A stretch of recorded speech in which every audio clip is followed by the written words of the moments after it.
remember having to teach men though in my life, like, hey, some of this toilet paper I just can't. Like, hey, Yeah.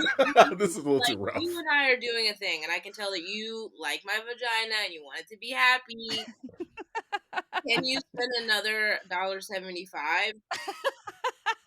So Because Can that I we're gonna get need one more at layer? minimum Cottonelle. I need, Cottonelle at Yeah. minimum. I'm gonna need a couple ply at least.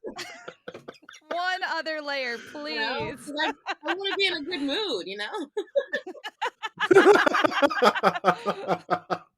You're like, I'm Oh not god. working on a woodworking project down here. I Yeah. need something soft.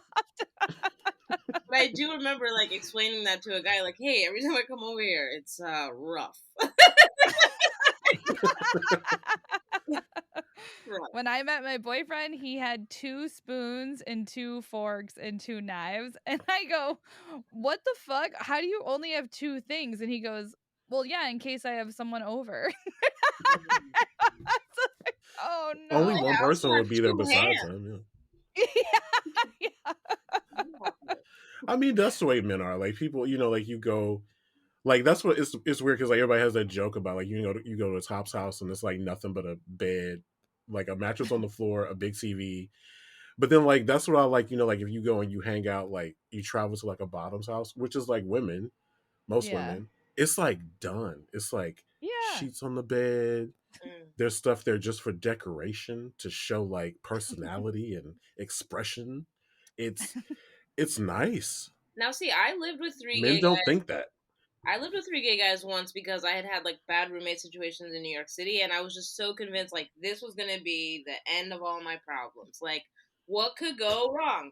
And so Oh, Chanel. one Chanel, of Chanel. them was a very tall basketball player who used to walk around in a pink robe. That was great. I loved that. The other one was like constantly meeting guys on Grindr and then inviting them over in the middle of the night. And one day Yep. he woke up and the guy was gone and like had taken all of his money and his cell phone and like his computer, like wiped him out clean. And so he basically accused me of stealing the stuff. He was like, "Well, I don't know if he took it for sure. I just woke up and he's gone." And I was like, "Well, did you call him?" He's like, "Oh, he blocked me." And I was like, "What?" You're like, oh, then it's definitely my fault. Okay.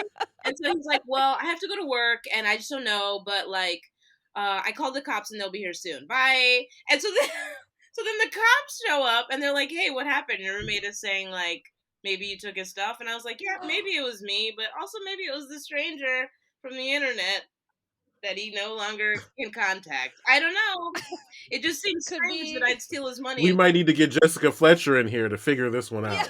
you know, Because NYPD, I don't want to do your job, but don't mess it up because we'll go